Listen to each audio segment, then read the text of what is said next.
Hey everybody, Dennis from Boas coming back at you today. And today is going to be another day where I go over something I'm asked a lot.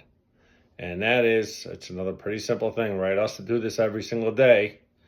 It's probably not going to learn a whole lot from this one particular video.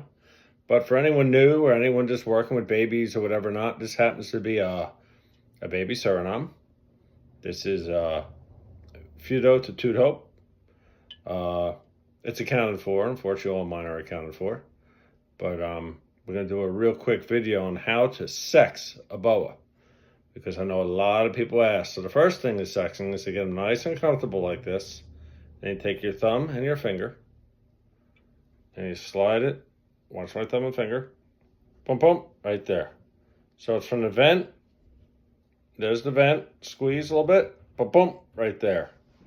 That's easy as that. It'll feel like, if those of you ever shot maybe like a Red Ryder BB gun, the old copper BBs used to get for it, a touch smaller than that. It feels just like that. It's unmistakable. So remember, it's thumb and forefinger, right after the vent, pressure, and come down. Pressure and come down, right after the vent. Now the pressure don't have to be totally intense, but you definitely do need a little bit of pressure. And you will definitely be able to tell a male from a female. I have found this to be by far the most effective way. Probing is, probing people will argue is the most thin, and maybe it is, but for your everyday Joe with a probe, the only thing I think will end up happening is disaster. It's this is very non-intrusive. It's I would call it 99.99% accurate. Lord knows I have a lot of snakes out there.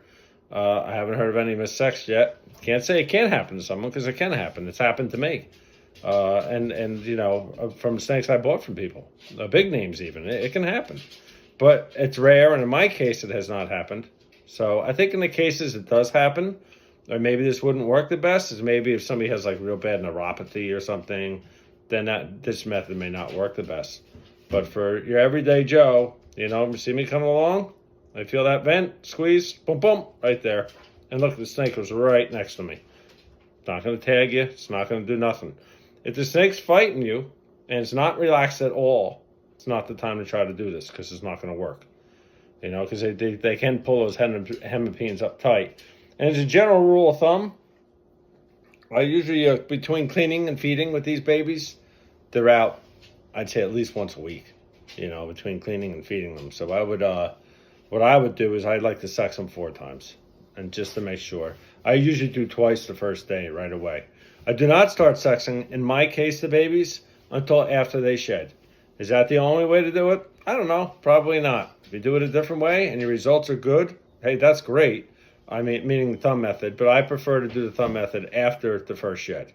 I just don't like to mess with them when they're all together in a baby tub, and haven't even had their first shed yet, and to me, that's the time of, I don't know, I call it like bonding. I think it helps with their feeding response. We're going to get all of that into another video.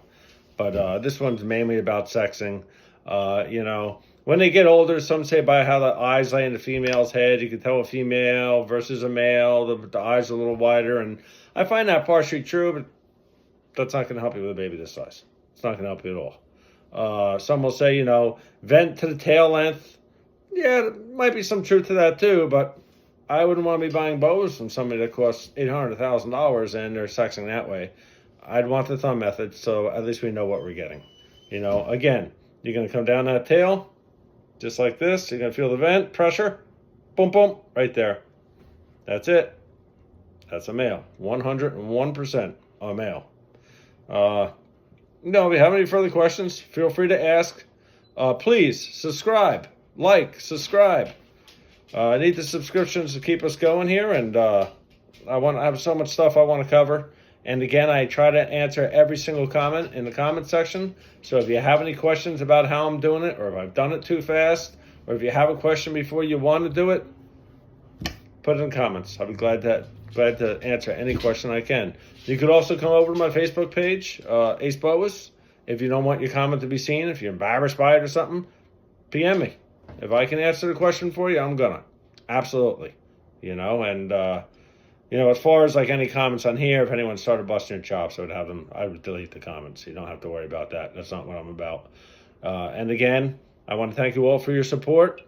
And one last look at this beautiful Fudo wild caught Tetudo. Look at that tail. What a beauty. What a beauty. Well, anyhow, this little boy is going to be put back. And that's a wrap for tonight. Thanks for all your support.